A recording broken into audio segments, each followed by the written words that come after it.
we're recording the meeting because we want to be able to let people who haven't been able to join catch up afterwards. So Hannah, I should probably let you introduce me. I'm taking over the place, and this is of course a Signet. No, you're very welcome. I quite like that. Many times, Signet Resources and I, so it's very nice to be back. But go ahead, I'll let you do the first intro and then I'll jump in. Cool. So yeah, so I'm Hannah. I work at Signet Resources, have done for 6 years now. So obviously been working in recruitment for a while. I do more the HR side of recruitment. And we asked lovely Sarah to join us today to do this a really important topic that I know diversity and inclusion is. And Sarah, I think it's probably best you intro yourself because I do much better job than I will. No problem at all. So for those of you who don't know me already, my name is Sarah Wilder. I have been an employment lawyer for nearly 20 years, which is a little bit terrifying. But recently I have moved roles. So I was a partner at a law firm in Henley and had been similar to Hannah for about 6.5 years. I've actually now taken up an in-house role as a global employment law director for a tech company, but that's 3 days a week. And on the other 2 days a week, I am running MPM Included, which is the sister company to the law firm that I was a partner at previously. And it's a diversity and inclusion consultancy, which is, of course, why you guys are here today, which is to hear me talk about I&D and all of those important things. So just a few housekeeping bits to start off with. I am really, really happy to take questions throughout, although I'm going to have to rely on Hannah to kind of moderate the questions and interrupt me because I won't necessarily be able to read them while I'm talking to all of you. The best way for you to raise a question is in the Q&A function rather than the chat function, if that's possible. And the reason for that is that it's easier for Signet to capture the questions that have been asked after the event if it's in the Q&A function. And that means that if there are questions that people have asked that we haven't got time for or that merit more of a discussion, we've then got a record of those. And if you'd like us to, we can follow up on them afterwards. So yeah, but please don't hesitate to ask questions as things come up. I'm not at all precious about going off on tangents. Sometimes I have to be carefully guided back to the main path.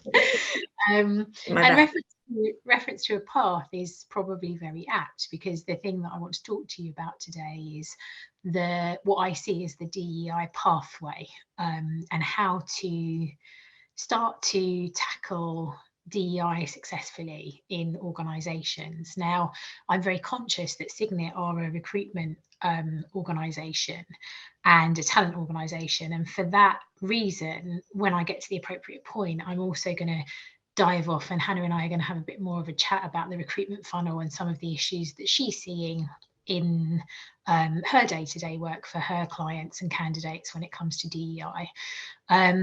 But for the most part, let's start going down the pathway. So I've prepared a few slides just really as an aid memoir for me. Hannah will have a copy of them and I will ask her to share those afterwards if people would like them. They've also got all my contact details at the end. So if anyone is interested in talking about this more, having a coffee, having a chat, no problem at all. Just get in touch and we can arrange a time to do that. So let's see if I can make this work. I have faith. Yes. Not having faith right now because it seems to have disappeared again, but I'm gonna try. Right, just bear with me while I deal with my temperamental computer. I promise you it's all here for the taking. Right, let's see if that is now prepared to work. Here we go. Okay, so I am hoping that you all can see the slides. Yeah. Can you see that, Anna? I can. That's a really good start. So as I mentioned, the business that I have set up and am running is called MPM Included.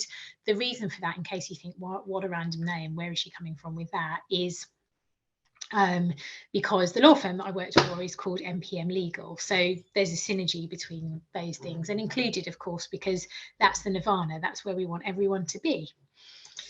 So a brief history of MPM Included, and I've started with the words, I've led an interesting life. I'm not going to give you my life story, don't worry, but I am going to talk briefly about the reasons that I wanted to be a lawyer in the first place, and some of my experiences as I've gone through my career over the last 20 years. I wanted to be a lawyer because I wanted to make the world a better, fairer place. And as I've gone along in my career, I've come to the sad realization that I can't do enough as a lawyer to make that happen, certainly not in practicing employment law in the way that I do. So it's great to be able to influence clients and to talk to them about different options that involve doing the right thing from an inclusion perspective. But ultimately, most of the time, if people go to see lawyers, it's because they have a problem that needs sorting out. And what I realized was that I wanted, and this was my epiphany, that I wanted to not simply be a reactive resource. I wanted to proactively go into companies and help them to do better from an inclusion perspective, because for me, inclusion is the root of everything. And from that kind of comes better diversity, belonging, equity, all of those other things. So my experience, on the face of it, I think we can all see that I am white. I sound relatively middle class. I live in leafy Buckinghamshire. So it would be a fair question to say, well, other than being female, what are your diverse characteristics? And the answer to that is, well, there are a few. So firstly, I'm a mother. Being a parent is often something that's a source of issues when it comes to inclusion in particular. I'm from Dagenham in Essex. I don't know if any of you are aware of Dagenham and what it's like. I grew up in a family that wasn't poor, but certainly wasn't rich either. There were some times during the 80s that I know now as an adult that my parents had to borrow money to pay for groceries. Didn't know that as a child because, of course, you don't as a child. And I had a very nice time, but we certainly weren't wealthy. I went to a comprehensive school in East London. And from there, I worked really hard and I knew what I wanted. And I went on to study law at Cambridge. And that was an interesting experience in itself of inclusion, although it didn't have that name at the time, and understanding kind of where I fit into the different groups that I found myself in. Fast forward then to working as a young lawyer in the city, early noughties, lots of sexual harassment. That was always a treat. Various incidences that I had to deal with as a young woman, pre-Me Too, of people in positions of power taking a view on things that were appropriate or not appropriate, and how to behave towards me. And also knock-on effects, and I've talked about this on LinkedIn previously, but knock-on effects of my background and how that made people judge me. So one of the interviewers at my first law firm, which was a great law firm and I really enjoyed working at for 5 years, had written on my interview script, "A little bit Essex, is there any substance there?" And that came off the back of a good law degree from Cambridge and 2 weeks having been spent at the firm on a vacation scheme. So, those kind of comments, had I known at the time, because I didn't know at the time that comment had been made, I would have felt firmly outside of the in-group. And that would have been really, really difficult for me. So it's that awareness of the way that these things that are seemingly small to the person who does them can actually have a massive impact on people in terms of how included they feel. Anyway, flash forward to the culmination of all of these things, to the pandemic, and really to the realization that the work I was really interested in doing was much more focused on inclusion. I'd been doing a chunk of work on gender pay gap, and that had really, really interested me. And I'd been really, really interested not only in the legal aspect of it, but supporting clients as they started to make a plan for how they could address their gender pay gap. And that's really where MPM Included came from. Now I can't see Hannah or anyone, so it's a bit weird talking to these slides. Oh, sorry, I am here. I'm here. The only thing I don't know if you're meant to have it in present. It's how I've set up, so don't worry, it's not a problem. Fine. I'm just checking you're still there. So that's my background. that's how I got to where I am. So what did I actually do? Well, about a year ago, I decided to make the leap and to set up an inclusion consultancy. And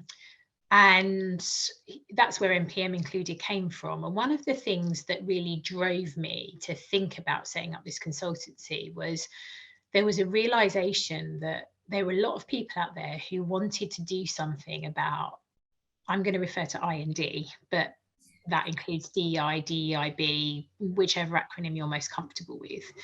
There were lots of people who wanted to do something about it, but they really didn't know where to start. And what I saw and what I had experience of is that some of my legal clients who were asking me to sort of work on this on the side, if you like, were full of good intention and passion, but were kind of just picking things to work on according to their view of what was needed at the organisation.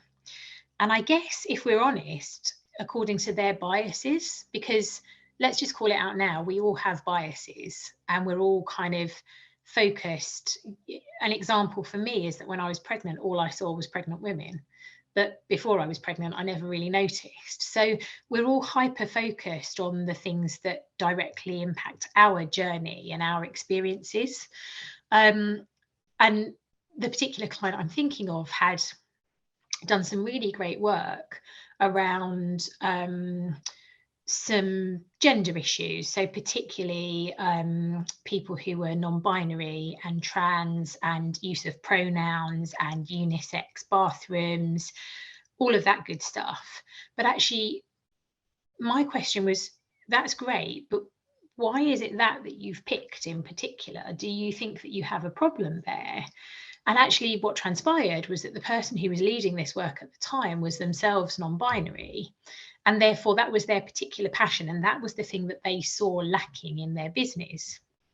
So my first point when you're talking about the pathway is it's really great to have an idea of your goals, right? And an idea of the areas that you think need focus. But at this stage, you need to keep it really high level, because actually what transpired with that particular client was that when we looked at data, and I don't know if you can see how important I think data is from this slide, but hopefully that's pretty clear. Sarah, sorry, just to say, you're not sharing all the slides. We can just still see the first slide.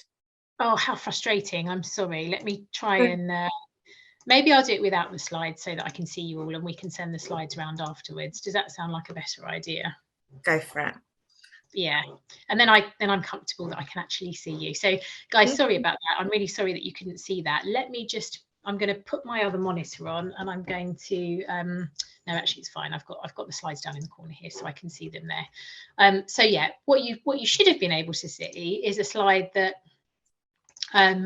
talks about how data is absolutely vital to D&I. And my view of data is that it should run through the work you do in this space, like the words on a stick of rock at the seaside. So everything you do should come back to data. And I'm going to give a shout out again to those of you who missed it to my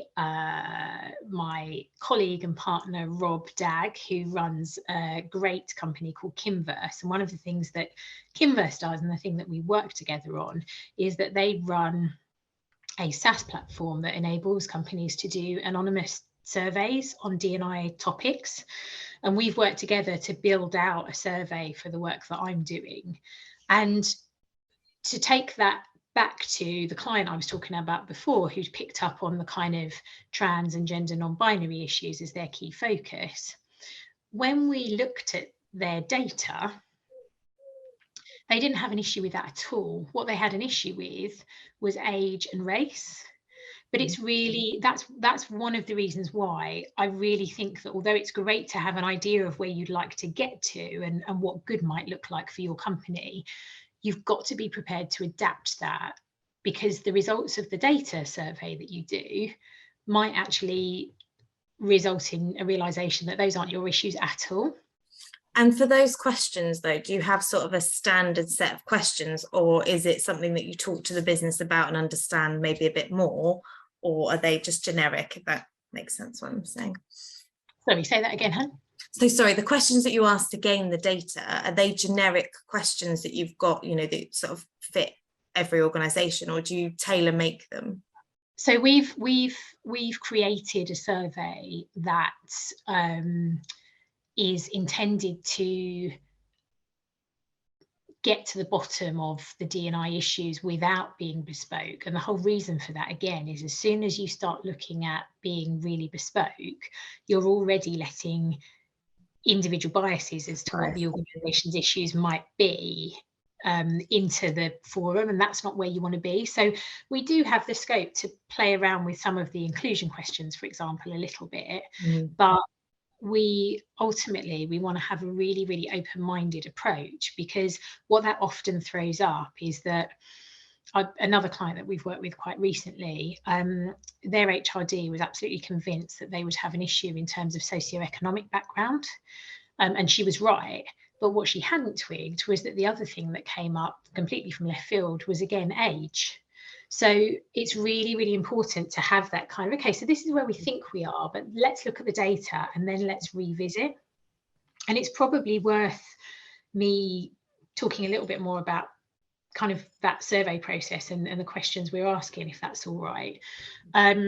So the first chunk of data that we look at is quantitative data. So it's that's the diversity piece in particular. So it's kind of a list of drop downs of all of the different diverse characteristics that people can have. So it's not just your Equality Act stuff like race, age, disability, sexual orientation. It's also your socioeconomic background. It's also whether or not you consider yourself to be neurodiverse and what those neurodiversities are.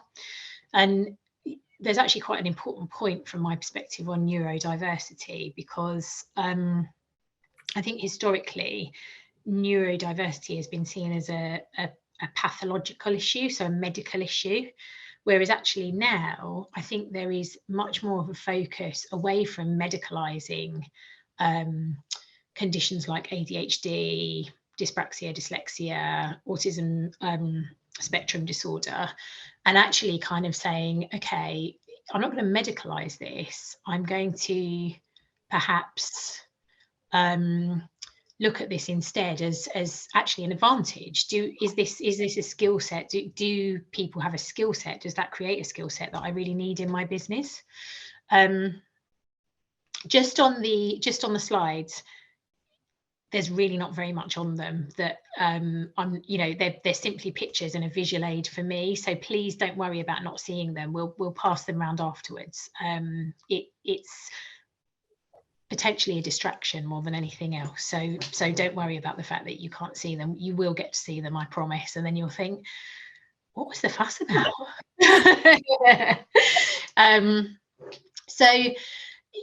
So in terms of the survey, we look at diversity data first. We then ask a set of 20 questions that talks about inclusion.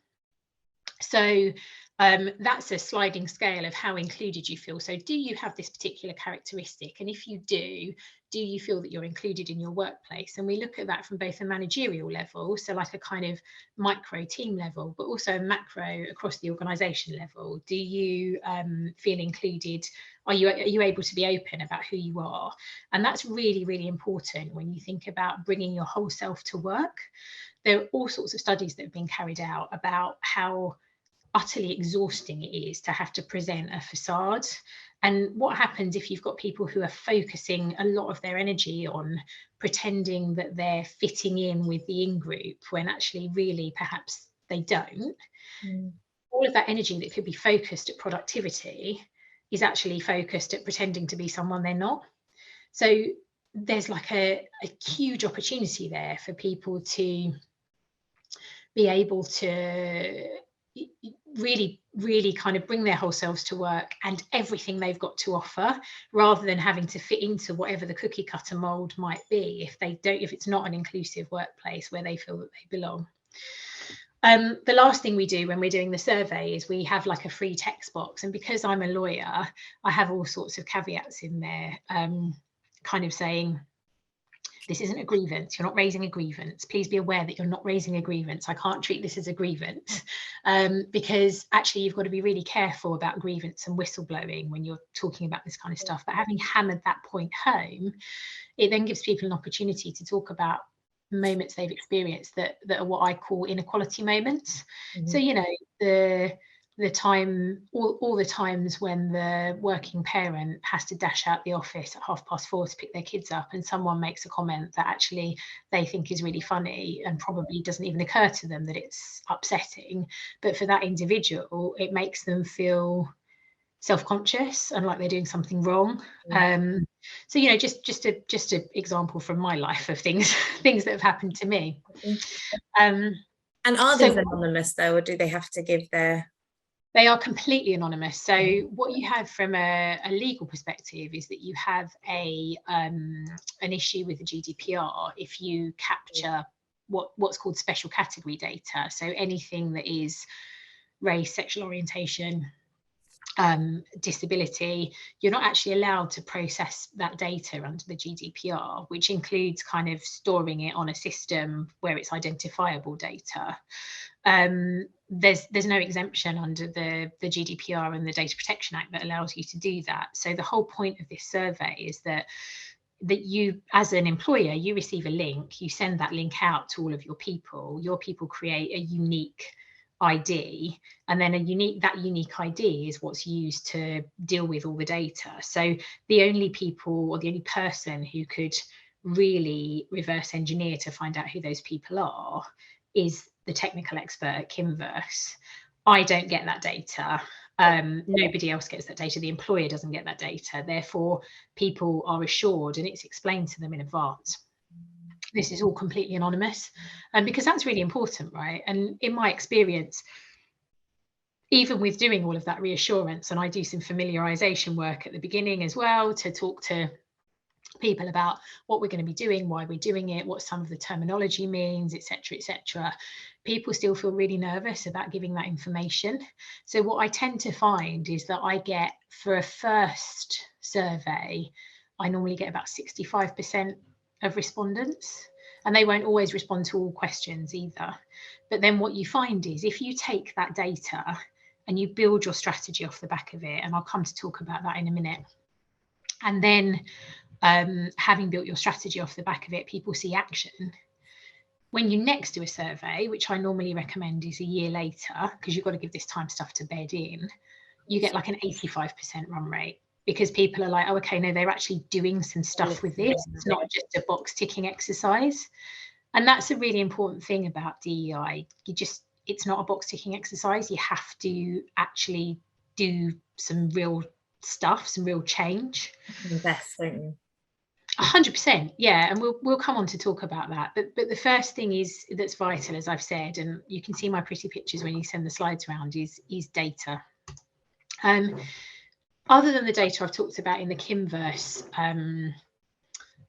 survey, there are other bits of data that we look to provide, and it doesn't have to be us. These are bits of data that people can, you know, find for themselves, because I'm not here to sell MPM included. I'm here to talk about how we do things and give people some tips. So other bits of data you might look at are your pay gaps. Obviously, if you're a certain size organisation, you have to report on the gender pay gap, but also you could consider doing that if you're a smaller organisation. You could consider doing ethnicity gap or disability gap reporting, which isn't mandatory, it's voluntary under the government's rules, but you could consider doing it. Other bits of data, once you've done your survey, you can then have focus groups, and you can talk to people who are prepared to talk to you. And there's a way that you can use the Kinverse system to communicate with people on an anonymous basis, and then it's up to them if they then volunteer and waive their anonymity. And then you can have focus groups, and you can talk to people about, okay, well, what is it that makes you feel outside rather than inside, and what can we do better, and all of that kind of good stuff. So all of this is data. And that's when you then start to break down your employee life cycle. And Hannah, this is where it really hits on your world, because one of the other key pieces of data that people need to look at, particularly if they're trying to improve diversity, and I will come on to talk about how that alone is not enough, but one of the key pieces of data that people need to think about is the recruitment funnel. So a lot of, and I'm really interested in your take on this actually, because a lot of feedback I get from people when they're trying to get a more diverse workforce, and that's not enough on its own, by the way. There's no point hiring a load of diverse people and then they don't feel included and then they leave again 6 months later. So, you know, diversity and tokenism of itself is not the key, but actually if you do want to build a diverse and inclusive workforce and all the richness and all the commercial benefits that that brings, you've got to sort out your recruitment funnel. And what I hear from people a lot is, oh, there just isn't anyone out there.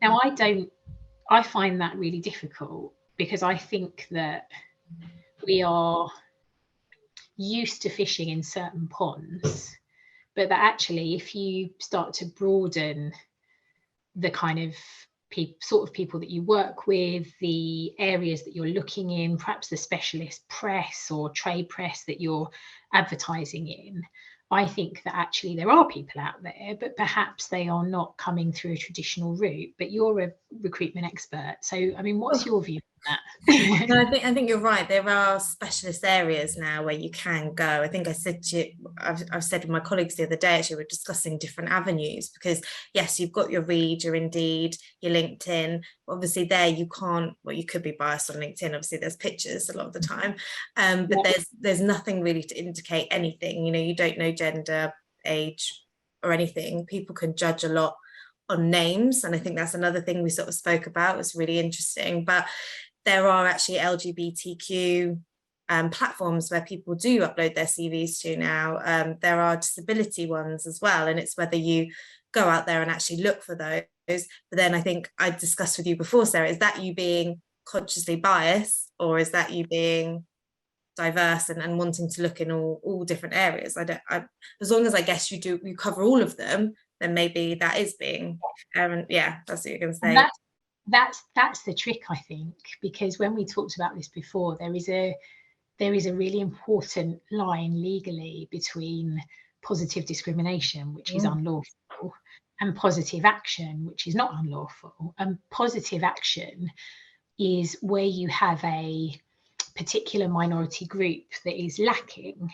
You are allowed to take certain steps to try and address that balance. Now, what that doesn't mean is that if you get let's say your minority group that's lacking is disability, you get a disabled candidate and an able-bodied candidate, and you choose a disabled candidate even though they're clearly not the best person, you know, their qualifications aren't as good, etc., etc., etc., you potentially have an issue, because the able-bodied candidate could well say, well, actually, you've discriminated against me because, you know, I should have got that job. And that's positive discrimination. Positive action is much more closely aligned to what you've described. And actually, you're right. You can target it to minority groups if there's a particular need. But actually, why not make it part of your way of working, that you actually you go to the usual places, but you also say, okay, well, I know full well that there's a great board here that's for, you know, people of color, there's a great board here that's for disabled people, there's a great board here that's for LGBTQ plus people. Why not just make that part of your general recruitment approach? Because the thing is, if you're not doing that, to me, that's a really quick win. And I'm going to talk in a minute about quick wins and, you know, the different stages of the strategy. But to me, that's something that actually companies and recruiters can do pretty easily to be able to address that. So yeah, I mean, I think it's really interesting. And when I talk about the recruitment funnel, what I mean by that is, okay, at the I'm trying to do the visual here. At the top end of the funnel here, the wide bit, where are you looking for your candidates? And actually, even before that, let's take a step back before that. Firstly, how are your job advertisements worded? Are they worded in a way that uses language that is actually much more attractive to men, for example. There have been all sorts of studies, again, done on the impact of certain words and certain phrases on gender diversity. You know, are you phrasing your job adverts in a way that is inclusive? Because that's your first step, right? As a company, that's your first responsibility. Then, and don't forget, by the way, the power of advertising jobs as flexible. And as you know, I have a bit of a soapbox about flexible working and have had long before COVID. But if you are prepared to be flexible, and flexible doesn't, you know, it doesn't mean necessarily part-time, although it can mean part-time or job share. But if you are prepared to advertise your jobs as flexible, and to allow them to be worked flexibly, of course, as well, you are immediately becoming more inclusive, because you are impacting a whole different group of talent. You're impacting parents, you're impacting carers, you're impacting people from a lower socioeconomic sector, background, whatever, who perhaps can't afford to live within 20 miles of a city centre, but actually could, you know, live more remotely because it's cheaper to live more remotely, and therefore could come into the office a couple of days a week, but maybe it's a bit tricky for them to come in all the time. You're impacting disabled people who potentially actually need some flexibility in order to be able to manage their disability effectively and work effectively. So, but just a simple step like being flexible in how you fill roles is immediately making things more inclusive. So you look at flexibility, you look at the wording of the job advert, you look at where you're looking for your talent. And then it's really, really important to find ways to then get some data around, well, what's happening with that talent? How is that funnel working? Is it working in an inclusive way? Or are you finding that even if at the top end here, you're getting a really great pool of candidates, because you have an individual recruiting who your hiring manager might happen to be, you know, a straight white woman, for example, and she then hires people in her own image, because we all do it, right? We all think that we are the best at what we do. Like, that's human nature. And we are always looking for people who are like us, you know, in order to feel comfortable. And that's where you get a lot of these kind of inclusion and diversity issues perpetuated, because you don't have an inclusive approach to your recruitment. So another thing that I think is really great, and again, Hannah, I'm really interested in whether your clients have kind of fed back on this, but things like having panels, not individuals, and having diverse panels, so that actually you can't recruit in the image of a panel if the panel is diverse, because the whole point is that it's different, and therefore you get different viewpoints. Things like having group kind of assessing candidates across groups rather than individually, so that you're kind of doing like a horizontal assessment at each level rather than kind of a vertical one, and therefore you're able to make a really sort of accurate comparison of how these people really are. I was gonna say, I definitely see that sort of more in the higher up, more senior level type roles that we come across, but not in the lower level, I'd say. Which, I think they should have open mind to doing that for sure. It will make a huge difference. And I think I sort of said to you again when we've discussed this previously, that some clients have been even as progressive to go to the complete other scale as well, and have it that there's no names on CVs, there's no education on CVs. So you literally cannot tell, you know, you are literally judging this person on their absolute skill set, on what's on the paper, not gender, not education, not age, nothing can be seen. And I think that is so progressive and incredible. And it's really important, right? I can give you a real life example of why it's really important, which is that, you know, someone in my network who is an amazing lawyer, who happens to be a person of colour with a name that, although they spent much of their childhood in the UK, they're Nigerian by descent, and you know, were born in Nigeria, and their name identifies them as being of African descent. Now, I helped them with their CV back in the day, and it was a brilliant CV. And that person applied for 40 different jobs, 40, and they didn't get one interview. Now, if you'd have swapped my name into that CV, I can absolutely guarantee you that I would have got, if I'd applied for 40 jobs, I probably would have got somewhere between 20 and 30 interviews. And I definitely would have had an offer out of that. And that's not me sitting here like kind of going, because I'm so wonderful, but it's because they made a bias on the name. It's exactly. And immediately, you know, without even being aware of it, because I don't want to believe that 40 different organizations are overtly racist. No. But actually, to be subconsciously racist ultimately has the same effect, right? It means that that person doesn't get a job. It means the organization loses out on talent, but it also has a tremendous effect on confidence. And then that plays forward in terms of how that person then goes for other roles. So, yeah, I mean, I think you're right. It is absolutely important. And there's a great example in some of the literature that I've read. I've got piles of books behind me on inclusion, as well as piles of other rubbish. So sorry, everyone, that you can see that. But one example they use is an orchestra. When they started carrying out so-called blind auditions at an orchestra, so that the musician was behind a screen and the people who were listening to them play couldn't see their gender, their race, etc., the diversity in that orchestra increased by a tremendous percentage, because suddenly you remove that opportunity for bias, and then you're actually listening to, you know, the analogy is the skills. Here it was, you know, the ability to play that instrument beautifully. So this stuff is real. It really has an impact, and it's really, really important to get it right. So I've noticed we've got a few. It's funny, I was going to say that. So yeah, just I guess, can we explain what positive discrimination is again?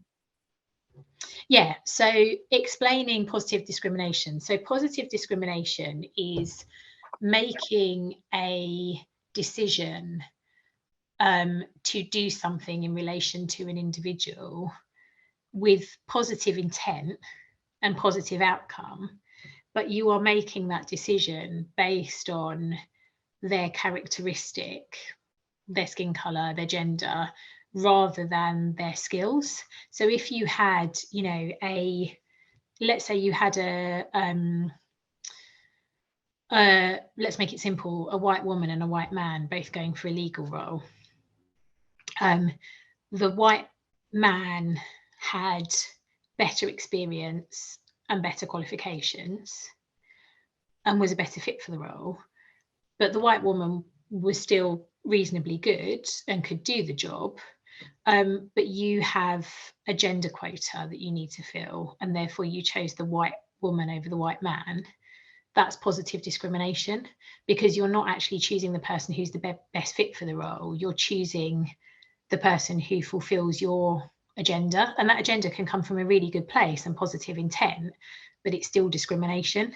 Right. And there are only a couple of areas in UK law where it is permissible to positively discriminate, and none of them are relevant in this situation. For example, one of them is to do with redundancy exercises and women who are on maternity leave. So, you know, it's safe to assume that it's not okay to positively discriminate. So if you had, for example, I'm using that example again, so you had a white male and a white female, but they were both equally as capable and amazing for the role, couldn't really decide between the two, but you still had this issue with the, you know, you're lacking in females. Could you then hire the female over the male? Yeah, I think so. Because there you're not, you know, you got to make, you could, I mean, it could, not that I assume anyone would recruit on the toss of a coin, just to be clear, but it could literally be the toss of a coin, right? Because those individuals are equally good. And actually, in terms of, there is a very technical exception as well that does allow you to kind of quasi positively discriminate in that scenario, but it's so niche and everything has to be so exactly the same that I wouldn't rely on it. But yes, if everything is completely aligned and actually the right fit for that role is the woman, and that's partly for the reasons that we've discussed, then yes, I think you can go ahead and do that. But you've got to be, with all of this stuff, the lawyer in me is then saying you've got to be prepared to make sure you've got some really good evidence about why you've made that decision. And I wouldn't necessarily want that evidence to be ultimately we hired her because she was a woman. I think you'd want to make a business case as to why she was the right fit, if that makes sense. Totally. Then we've just had someone say, so what is the best way of recruiting if your data shows that you're lacking a particular gap, such as disability? So I think that comes back to what we've already been discussing, Hannah, which is start looking at look at the things we've talked about, look at your roles and how accessible they are. Look at your job adverts and how inclusive they are. Look at whether or not you're prepared to offer flexibility, because that is a game changer for so many different diverse people, not just people with disabilities. And look at this is a terrible phrase when I come to think of it, but look at the ponds you're fishing in. Like, do some research and look at where you might be able to target people of that particular demographic. So I think those are the things that I would do. Mm-hmm. Agreed. And then just another one that's saying many organisations give interviews to those who are considered disabled straight away. Can this be classified as positive discrimination? If not, what's the reason for this? That's really interesting. I don't know the reason for that. I mean, I think there is a separate duty under the law to make a reasonable adjustment. So if someone has a disability, even in an interview situation, there is an obligation to make a reasonable adjustment if that person needs it in order to help them with that situation. So for example, if someone's deaf and they're interviewing for a role, then you might get a sign language interpreter or something like that. I'm not really aware of situations where people are offered the role or offered an interview straight away. I mean, potentially that's positive discrimination, but I would say, you know, there'd still have to be some kind of screening process, right, as to qualifications and all of that good stuff. Yeah. And I mean, I guess that's another thing, thinking when people apply for certain jobs, you know, through us, I've got no way of knowing if they have a disability or not. You know, it only then comes down to if we were then asking for certain documents and things, or we do have a form that we get people to fill out, don't get me wrong, that sort of says certain things if they needed any help, etc. But up until that point, I wouldn't know. No. And that's good as far as I'm concerned. No, that's how absolutely. That's just being inclusive without even knowing it, right? Yeah, 100%. And that's great. That's when you reach a nirvana, right? When you're just doing this stuff not to be inclusive, but because it's what you do. Yeah, that's part of the really process. That's nice. Yeah, nice and easy. Yeah, really good place to be. So just coming back to our data then. So we've talked about the recruitment funnel, but it's not just looking at the recruitment funnel. There's some real deep dives available, not just into who are you hiring, but who are you promoting? Who's being performance managed, who's leaving, why are they leaving, how long are they staying? And all of those things are also really, really important, because it has such a profound impact on what's ultimately going to happen in terms of your leadership pipeline and everything else. If you are unconsciously only promoting people who fit the prototype for what your organization thinks good looks like. And for a lot of organizations, still, even today, what good looks like isn't necessarily white male, middle-aged, middle class, but it is someone who is available and able to work 24/7, that doesn't have any commitments, etc., etc. And quite often, just because of history and society, that is still often a middle-aged, probably middle-class man. And this isn't about man bashing, just to be clear, because white, male, middle-aged, middle-class people are also part of the diversity spectrum. And there's a really important message there that in all the work that you're doing, you've got to carry people of that kind of in demographic along with you. It's really important not to make those people feel excluded, you know, because that's kind of, it leads to tokenism, it leads to just real conflict and tension and a not very inclusive workplace. It's not easy to do that because people can feel very defensive and very threatened when you move away from the status quo, particularly if the status quo is something that has served them well for their career. But it's really, really important to call that out. I am not bashing white people, I'm not bashing white men. I am simply making it clear that, you know, that's, change can be hard. So when you're thinking about your diversity strategy, it's really important that you also think about how you're going to carry those people with you and support them whilst making the changes you need to make. So back to the pathway. I told you we go off on many tangents, but I think they're important tangents. So the next part of the pathway, so just to recap, we've had an initial strategy, we've had our data, we've realised that our initial strategy is probably not on point for what we need and what we thought, and we then have a real strategy making session. So we look again at the goals that you have in light of the data that you've got and where we want to be at the end of this process. And I mean, who knows if there is even an end ultimately to this process, but when I'm looking far into the distance, when I'm working with clients on this, I'm looking at the organisation of 2030 and what that looks like, right? And there are various steps along the way, which I'll talk about in a minute. But what I'm looking at is a nirvana over here in 2030, where we have a diverse workforce, which means that we have a real commercial advantage because we are reflective of our customer base or our client base.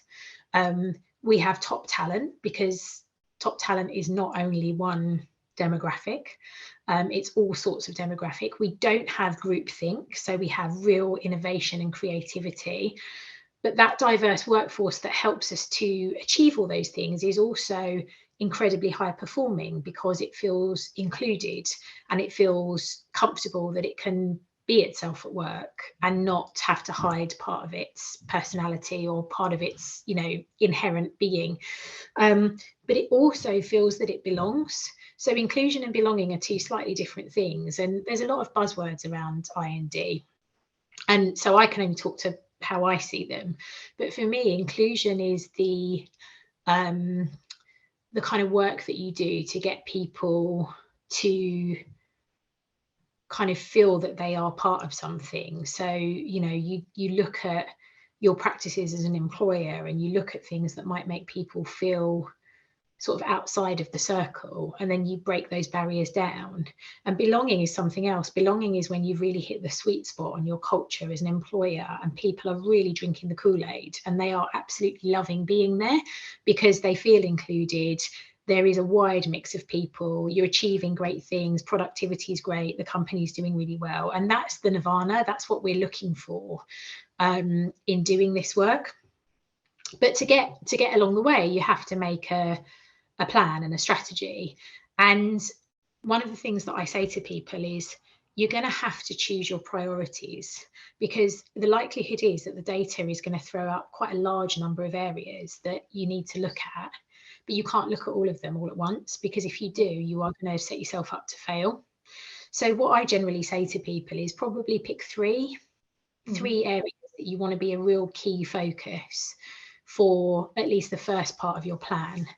And then you start to build your plan and you look at different stages of that plan. So by the time you get to the organisation of 2030, the hope is that you will have worked on all of these issues, right?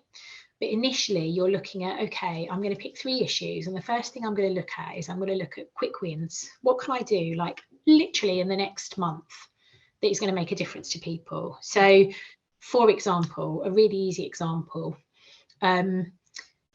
you look at your working culture and you look at your core hours and you kind of go, do you know what? There's a whole chunk of people for whom having meetings at 8 a.m. or 5:30 p.m. is going to be really difficult because they have school pickups or drop-offs, for example. So what we're going to do, we're going to move to a culture that we say we only have meetings between 10 a.m. and 3 p.m., right? Because immediately you're including people, because you're not going to be awkward if you have to leave that meeting to go to do the school run, or to care for your elderly parent, or to go to a hospital appointment to deal with your ongoing back condition, or whatever it happens to be, right? So that's a super quick win. You can do that straight away. You're then looking at a longer term plan, which is kind of your 0 to 12 months. And that's okay, what are the things we think we can sensibly achieve in a year? And it's really important not to bite off more than you can chew, because one of the things that will get people really on board with this and really engaged with it is if they see change happening. One of the things that will turn them right off is if you spam them with 50 different initiatives and none of it actually changes anything. Culturally, you remain the same business. So you've got your quick wins, you've got your 12 months, and then you've got your 3-year plan. And that's where I work with Kinverse to go back and to measure at each 12-month stage. Okay, well, where are we now? Are we getting more people who are actually answering the survey in the first place? Because that shows that people are more engaged. What are the inclusion scores? Are they improving? Are people feeling better about things? Like, what's the feedback we're getting? And the really important thing about this, as all of HR really, is you have to be agile. You have to be prepared to change. So if something isn't working, yes, of course, consider carefully whether it just needs more time, because we don't want to throw the baby out with the bathwater. But actually, if it's really not working, be prepared to call that out and say, do you know what? We wanted to do this. It hasn't worked the way we thought it had. And again, if you've got your focus group set up and all that kind of thing, of kind of engaged employees, maybe you've got a DEI committee that's made up of your employees, then you have the ability to have those discussions and kind of decide, okay, well, what might work better? So it's a constantly evolving beast. And I honestly don't believe that even if you get to an amazing culture, an amazing, inclusive, diverse workplace where everyone feels like they belong within 3 years, you can't then just leave it, which is why I'm still talking about the organisation of 2030 and beyond, because this stuff, it needs to be nurtured. You know, a lot of it will gradually become sort of embedded, but it's a little bit like the way I work with my clients, both my legal clients and my inclusion clients. I want to give them the tools to do stuff themselves, but that doesn't mean I stop working with them. It just means that the work we do together is then at a higher level. And it's a very, very similar approach to I&D, because you can't just ignore it. It's not going to suddenly solve itself and then you don't ever have to think about it anymore, because work demographics change, people leave, people stay, all of that good stuff. So that's your strategy. And then we talk about a plan. So we take the strategy and we make that plan and we look at all of those different stages and how you can build the things you want to build. And there are a few things that I think are absolutely vital to getting this off the ground and getting it working. The first thing is you have to have buy-in from your senior leadership. And as far as I'm concerned, that's the CEO downwards. Now, that doesn't mean that the CEO has to be involved in this all the time, but it shouldn't just be an HR problem, because it's not. It is a business critical issue for companies. And therefore, in the same way as the CEO won't be on top of the finance department all the time, won't be on top of the compliance team all the time. However, that needs to be part of the kind of project planning and risk management from that level. If you don't have that buy-in, you are going to be fighting all the time. And that's nuts. It doesn't make any sense. And if you need, I mean, firstly, if you need support in getting your buy-in from your senior team, that's what I'm here for. So of course we can help you with that. But there are all sorts of resources out there that look at the business case for diversity. And actually there's a really great commentator on this stuff, a lady called Michelle P. King. And I love reading her stuff. And she made a really good point in a podcast she did at the start of this year, which was, why are we still talking about the business case for diversity and inclusion? Why isn't anyone saying there is no business case for the status quo?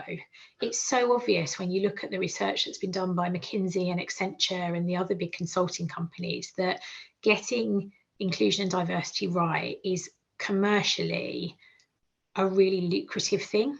So if you can get your teams right and you can make them feel psychologically safe and included, even if they are really diverse, there is clear statistical evidence that says that companies that do that increase their profits by anywhere from 12% upwards, you know, right up to 30-odd%. So there's a really clear business reason to do it. So don't let senior leadership treat it as a side issue or a fluffy HR issue, because HR isn't fluffy anyway, but it's not a fluffy HR issue. So that's the first thing. The thing that comes into that, of course, is budget. You can't do this stuff without some budget to put behind it. Like, you wouldn't expect to do any other change project without some budget behind you, I assume. If you would, please DM me and tell me how you do it, because I think I'm going to support you. But you need a decent budget behind you to do this. You can't do it on the back of a fag packet, as my grandma used to say. So that's something to think about as well. The other thing that you need to think about is accountability. So how are you going to really shift the culture in your place, in your business, to make this work? And that's also, it's not just senior leadership down, it's bottom up. And I think the way to do that is to make it an OKR or a KPI, or however your business operates, for people, so that everyone has a responsibility to work towards your inclusion and diversity goals. It's not just your HR team or your DEI committee. It's like, no, do you know what? Let's go back to that analogy of the words running through a stick of rock. Well, you're only going to achieve that if everyone's accountable for it. So I think that's my other kind of success factor. How's everyone doing? Has anyone got any questions at the moment? Are you all surviving? I think we might have another question. Yeah, just Can one. you send a resource for the podcast? I certainly can. I'll take an action to do that afterwards. The co-host on the podcast, by the way, is one of my best friends. So I'm just putting a shout out for her as well, Kelly Thompson. She's another employment lawyer, and we were at university together. So I'm very proud of her. So we've been through, okay, rough strategy, data, actual strategy, plan, and then a little bit, I think, on the nuts and bolts of practical things that you can do. So we've talked about practical things you can do from an inclusion perspective, but what about practical things that you can do kind of beyond that? Well, there's a whole piece around leadership engagement, and that's, you know, it's important to do that, and it's much easier to do that when you've got data to speak to and you've got kind of real tangible reasons for doing this work. But that's definitely a piece of work, because what you need is to enlighten your leaders on the importance of this and get them on board, because it is then their responsibility. You as individual HR professionals, which I assume most of you are, you can't be everywhere at once. So what you need to do is sow the seeds with your leaders, and then that helps you to scale, and that goes layer by layer down through the organisation. So there's a real piece there about getting leaders on board. And if you're struggling with that, I think a really helpful point, I'm not a huge fan of lots of generic training, but I think some leadership coaching from an inclusion perspective can be really, really helpful. And I'm not a coach. I don't do coaching myself, but I work with coaches who do and who are comfortable coaching in this space. So that's a really, really useful tool. Another thing that you can do, and which I do quite often, excuse me, is a policy and practices review. So to look at your policies, firstly, to make sure they're up to date generally from a legal perspective, but secondly, to look at whether they are truly inclusive. And not only the policies, but how they're actually put into practice. Because I see a lot of organisations who say that they're incredibly flexible, and yet the only people who work flexibly are women. So what's that all about? Why is that happening? Partly it's societal, but partly it's the culture of that organisation. I know from my husband's experience, when he started working flexibly, that his boss told him that if he took 2 months of paternity leave, and this was 10 years ago, so I hope things have changed, but I'm not sure they entirely have. He was told if he took 2 months of paternity leave, then he would be committing career suicide. I mean, why is that? Why have I not committed career suicide by taking 2 years off with both of my children? Like, where does that come from? And how can we get rid of it? That's crazy. But I was actually talking to a HR leader the other day who works for a real male dominated like manufacturing type organization, and she's put all the comms out there so that they feel enabled to be able to leave early flexibly, and she's got the CEO so on board, so he has to like really communicate that he's going to a sports day or he's going to watch a show, so everyone, it normalizes it, right? And it's like that it is okay for this to be happening. And I was like, wow, that's so progressive. And that is really, you've hit a really important point there, Hannah, which is role modeling. And that's why you need to get your leadership on board, because it is absolutely useless trying to change the culture and then your senior leadership team is looking judgmentally at anyone who's leaving to go to a sports day. You know, you need, it's a really big thing, you know, in organisations that I've worked with similarly, to kind of say to people, look, it's not just that you're doing this stuff. It's great that you're doing this stuff, but you need to shout about it. So if you as the COO are going to watch your daughter's Harvest Festival, make it publicly known, put it in your diary. Don't put it in your diary as a private appointment, put it in your diary loud and proud as Harvest Festival, because once people see that behaviour, they will realise that actually it's acceptable. And nobody is suggesting for one moment that people who want to be a bit more flexible and kind of bring their whole selves to work in terms of their life as a parent or a carer, for example, is not going to work hard. In fact, the likelihood is that you build loyalty and you build kind of a culture where people are super keen to deliver because they're so grateful for the opportunities that you're giving them. So yeah, you're absolutely bang on, Hannah, and we need to see more of that for sure. Now, I'm conscious of time here. We've got a little bit more time, but I want to give people the opportunity to ask questions as well. And I'm quite sad that I can't share my screen because I did a very special photograph of myself looking pensive to be there for questions. So you'll all have to enjoy that on the slide. But I could talk for hours about all of the different things that you could do to get to this. But I think where I'd like to finish the formal, to the extent this has been formal, part of the discussion is to say, you know, what you need to then be doing, to come back to your data point, is measuring. So measure this annually, see where you are, see what's changed, see what hasn't changed, look at your strategy, tweak your longer term strategy accordingly, get feedback from your people. You know, you can also use engagement surveys for sneaking in some feedback opportunities as well, but really start to measure and look at the progress that you're making and shout about the progress that you're making, because the more that you do that, then the more this is going to have like a snowball effect, and you're going to end up rolling beautifully towards your goal. So let's just have a look and see if we've got any more questions. What are the best recruitment strategies for gender equality in your organisation? I think I might need a bit more on that, actually, to kind of really get to the nub of the question you're asking. Can the person who asked that question maybe give us a little bit more so that we can answer that together? Because obviously we've already talked about the... I mean, if the person that did the message is happy to talk, I can allow that to happen, but it's... the power. Yeah, I know. I'll wait. So yeah, so I believe, and forgive me if the pronunciation is wrong, please correct me, but if Madia is happy to sort of tell us a bit more, either in the Q&A or to come and talk to us live, then please let us know, because we'd love to get into that with you. While you're waiting for that, I'm just interested in hearing... Sorry, I think we had someone put their hand up and say they were keen to talk, so I've let them in. Don't know if I've done the right thing here. Kieran, did you want to talk?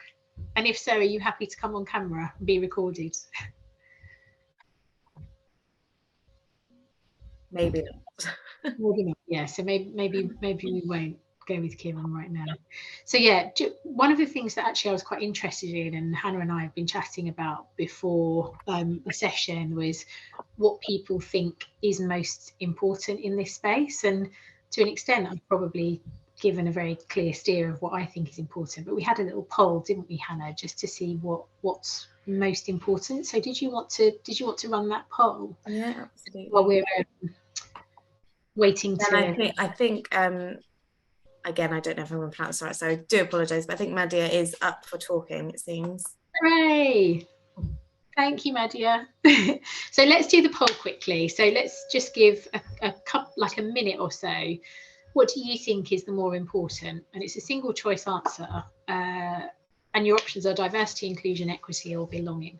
I haven't talked about equity a lot, actually, so we can talk about that a little bit as well. So just take a minute or two to click in that box. I'm not allowed to vote, which is probably a good thing. Are you getting some answers through, Hannah? Yes, yeah, we've got 65% participated at the moment, 13. But it's been it's sort of a tie. It's a tie between inclusion and belonging at the moment. Well, this is good because this means that I'm doing my work well. Someone just said, "Where's the box?" I don't know how it would have appeared, I'm afraid. So it just popped up on my screen, certainly, although I'm not allowed to do it. So it's not kind of an integral part of the session. It was just, I'm interested to see, having listened to me, where people are. And I think you're absolutely right. I mean, if you have diversity on its own, that is not enough, unfortunately. You've got to have inclusion, you've got to have belonging. Otherwise, all the diverse candidates that you hire are probably just going to move straight out the door again. So it's well worth being aware of that. So yeah, definitely inclusion and belonging are neck and neck. Okay, excellent. Well, that's good. That means people are on the same page as me, which obviously means I assume they're right. Is it possible for us to have a discussion then with Madhya, just to talk about her question a little bit, because I think it's a really good question. Hi Madhya, are you able to talk? Hello, can you guys hear me? Yes. Yes. Thank you very much. Yes. Thank you so much for an amazing discussion. I just wanted to ask that there are certain organizations where we have very few number of females who are working there, be it the context or be it the field they are in. So are there any good strategies? For instance, if we have IT, as we are part of in a developing country, so there are very few people who pursue that career. So when it comes to the number, we always have major numbers of males who are applying for that particular positions, who are winning the competition. So when we talk about gender equality, or we want to bring in women in our organization, are there any ways or any strategies when it comes to recruitment where we can make that possible? So yes, for sure. And all of the general points that we talked about before, Hannah and I, about recruitment, I think they will apply here. But there is a wider point, which really depends how far your organisation is prepared to go, because something I haven't talked about, which is also really, really important if people have the interest and the resources, is to start looking at these issues at a grassroots level. So in the UK, for example, in the tech sector, we've got, I think you said, Madhya, that you're recruiting into a non-UK country, is that right? Yes. Yeah, so just to talk about UK experience, in the UK, we've got a similar problem in the tech sector. And that problem starts at school because, and this is changing, and it's changing because of the grassroots work that's been done to change it. But what was happening probably 10 years ago plus was that girls were being put off doing science and technology and maths. And therefore, when it came to a recruitment pipeline for kind of new entry into the workforce, so whether that's at 16 or 18 or grad or whatever it is, those people just weren't there because they'd already dropped out of that work stream, normally at the age of 12 or 13. Now, what a lot of tech companies did, and what's been very successful, is to start to focus some of their inclusion resources on going into organisations and making STEM interesting and exciting and attractive for girls. So there are all sorts of organisations in the UK. There are Girls Who Code, you know, so Girls Who Code is an organisation rather than a statement, but Girls Code, just to be clear. So there are all sorts of organisations and tech companies that are working with some of these sort of grassroots organisations to get the message out there that science and technology and maths are cool. They're really interesting subjects to study. It's a great career. And so you start at that grassroots level. Now, obviously that takes time, but those initiatives start to build and they start to create a pipeline of people who are then talent for the future. So I think that's a really important piece of work, because there's this whole piece, and something I used to do when I was at university was I used to get a group of kids from my school to come up and visit me and spend the day in Cambridge and talk about what it was like studying in Cambridge, because there is this real thing that you can't be what you can't see, right? If you don't know that someone like you from your background or your demographic or whatever it is doing this thing, it doesn't even necessarily appear on your radar as something that you might do. And of course, there'll be exceptions to that rule. There are exceptions to every rule. But generally, if you see something and you see women in tech, then as a young woman, you will think, okay, well, that's something that is open to me and available to me. And then you get into the more general stuff that we talked about, but you can apply with specificity to gender, which is how are you advertising your jobs? How are you, and it's not just about recruitment either, it's what are you doing to make your workplace as it is welcoming to that demographic? So in that case, to women, because actually people need to see that it's a great place for women to work. And I appreciate that that's a build, something that you have to build on, but it's not just about the recruitment. The recruitment piece is the language of your ads, you know, how you offer those jobs, your interview panels, you know, even if you only have very few women, for goodness sake, get them onto an interview panel so that those people who are applying are able to see that other women work there. But it's not just about that. It's also about making your workplace a welcoming place for women once they're in there. Does that help at all? Yes, it does. Thank you so much. Thank you so much. Pleasure. Thanks for coming on. That was very brave of you. And we do have another one saying, how do you encourage line managers about the benefits of hiring neurodiverse candidates? So I think this is where I say that I don't think training on its own is enough. So all of these things are, if you really want to do them well, they require a certain level of commitment. So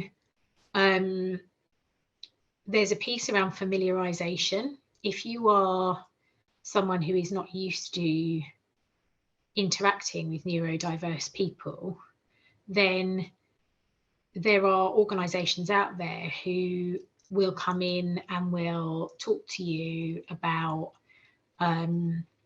what it's like to be autistic in the workplace, for example. There are organizations who will kind of work with your leaders and your managers to help them to do another thing, which I think is really important in the inclusion space, which is the ability to walk in someone else's shoes. Empathy is so important here. So I think there probably is like a sort of paper exercise, if you want to call it that, of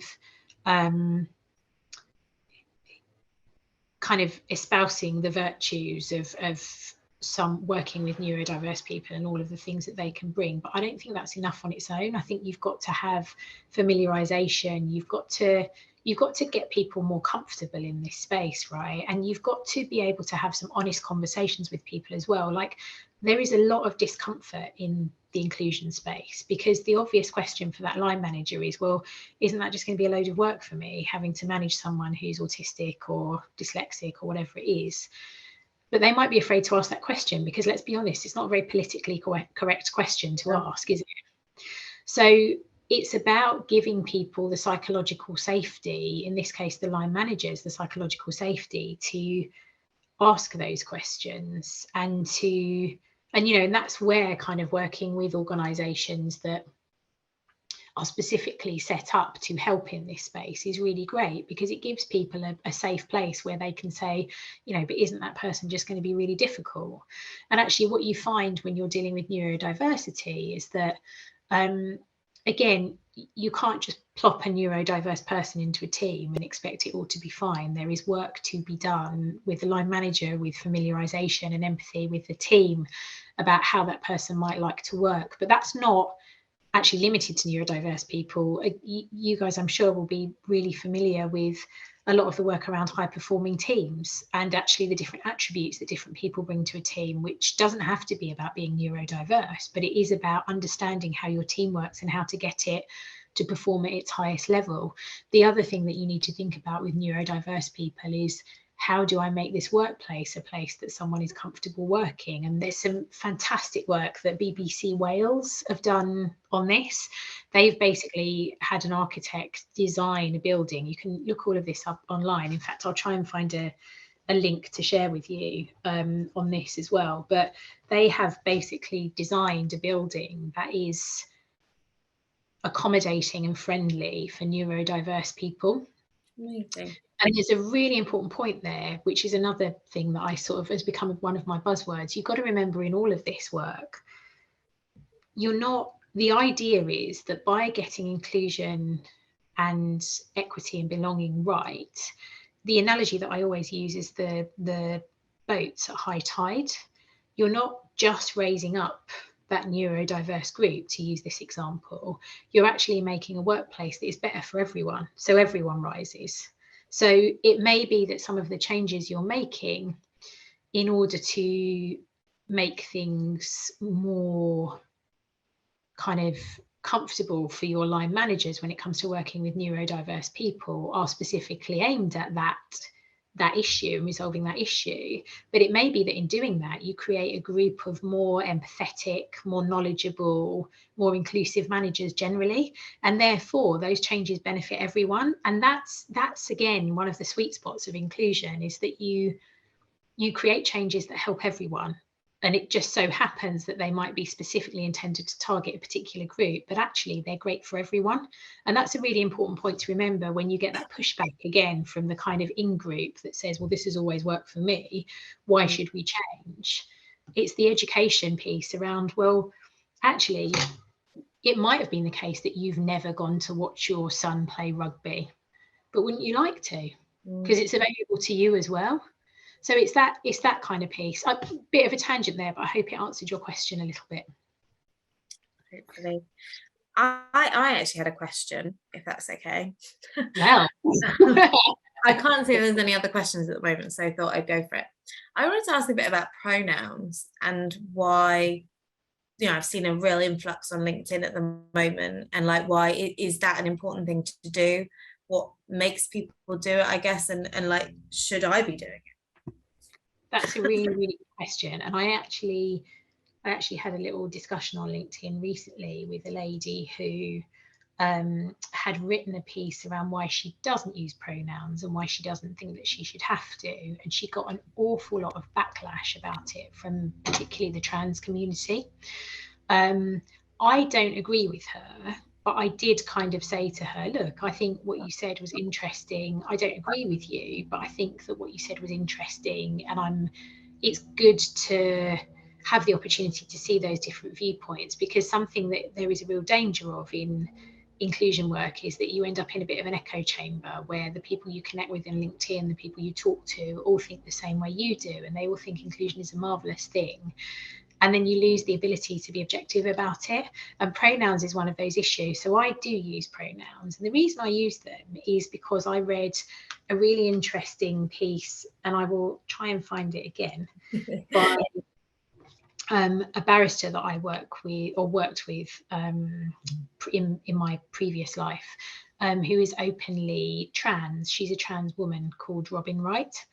And she has been very open about her journey, so I'm not outing her in any way. And she is a really interesting person to listen to about all of this. But the point she made, and something I read that kind of made me think, oh, okay, I get it. Because I was always a bit like, is this just like virtue signaling? Am I just jumping on the bandwagon here? And that's what I thought I would be. Yeah. And what she said was, look, if you use your pronouns, what you are doing is making it more comfortable for someone who perhaps doesn't visually present as the gender that they identify as, for example, to also use their pronouns, and they won't feel so different, because if everyone is using pronouns, then it's not unusual that they have pronouns. So there's like a double whammy there of, one, they feel part of a group, inclusion, but the other thing is that it's helpful because then it leads to less embarrassing situations. So for example, when I was working with Robin, it was before video calls, and she came on the call and her voice is still quite deep, and was quite deep when I worked with her, because it was a good while ago as well.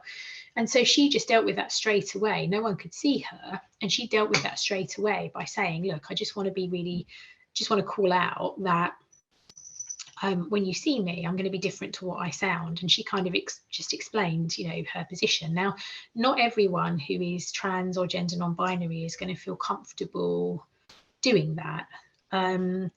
But what you will do is create an environment where it normalizes having your pronouns, and therefore they can have the pronouns there. And that just helps with that awkward conversation. If, they're on a call and they look very feminine, for example, but actually they identify as male. So to my mind, it doesn't really make a massive difference to my life whether I have gender pronouns on there or not, but it does really help someone else. And so my perspective was like, do you know what, I'm cool with doing it. And it's not, I don't feel my position as a woman is threatened by that. I'm very clear that I am a natal woman. I was born female, I am female. And I think that it's really important that, we don't override women's rights. We don't go so far towards kind of pushing one set of rights forwards that, for example, we override women's rights. But in this situation, I felt that it was something that I was comfortable doing that would make someone else's life a little bit easier. And so I was cool with it. Does that make sense? No, yeah, totally. But and would you say though, then, if an organisation was going to do it, let's say I went to do it, do you think it's actually more beneficial if the whole of the organisation gets on board, or does it matter if it's your own individual? I don't think anyone should be forced to do it. No. So I think I'm really comfortable with like a, actually we're gonna create a space on our intranet or whatever where you can add your pronouns. Yeah. These are the reasons why we think it's a great idea, but of course it's a matter of personal choice, because what you don't want is to then create an in-group of everyone who does their pronouns looking at everyone who doesn't, kind of going, oh, well, you're not, you're not inclusive. We're really quick as humans to get very tribal and to kind of get very like, oh no, you're not, you're other. So my view on that is I just don't think you can force people with these issues, because then firstly it's box ticking, and secondly it can make people really uncomfortable and really angry. And actually what you're trying to do is a really good thing, but I'd make it a matter of choice, but with some kind of pointers as to why the organisation thinks it's a good idea. Just had another sort of just a comment, I suppose. So we're building out internal networks such as LGBTQ+ women in business. Is this something that has a positive benefit? So overall, my view on this stuff is yes, it is something that's positive, because I think it's really nice for people who identify as part of a particular group to have that group to rely on, and to, again, feel like they're in a psychologically safe space. Now, the nirvana is that the whole organisation feels safe, right? But often we're not there yet. So I think it's really nice to have employee resource groups of that kind. But also, I guess that you make it that anyone can join. That's what I was going to say. Yeah. So it shouldn't be the case that it's sort of not really furthering the inclusion goals if you make it exclusive, Yeah.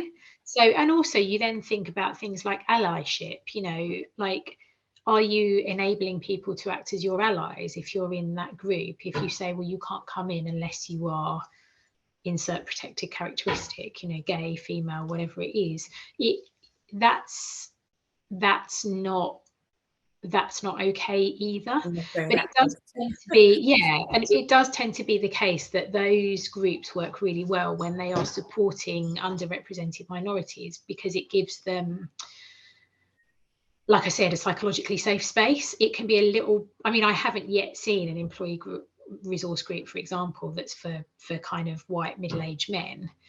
I think if you want to be truly inclusive, you couldn't say, well, that's not a real thing. But I suppose you would question, is there really a need for that if that is the in-group in this organisation? Yeah, agreed. Very interesting. So yeah, I think we've kind of come to time, haven't we? Yeah, very nicely. Very nicely. Well done. Didn't go on. I've done this before. I hope everyone really enjoyed that. So I'm going to just have one more go at sharing my screen and seeing if I can see this blimmin' window with my details on it. But in any event, if I email you over the slides, Hannah, will you be okay to share those with everyone? Absolutely, yeah, we will be. And I meant what I said. If you have questions on this, so I'm hoping people might be able to see that, but I'm appreciating they might not be able to. Yeah, no, we can see it. Perfect. So my email address is there, my mobile number. That's our web page, which is hosted on the MPM legal website because we're so closely linked.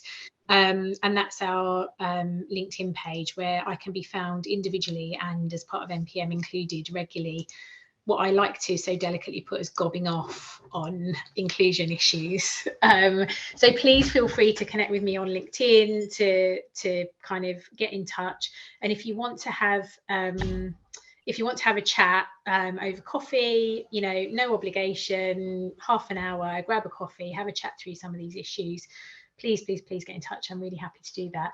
And I'd like to finish by giving a special shout out to one of my favourite legal clients, who's still one of my favourite people, Rachel Ovington, who has just said to everyone, awesome as always, Sarah Wilder. So I'm going to take that as a very heartfelt compliment.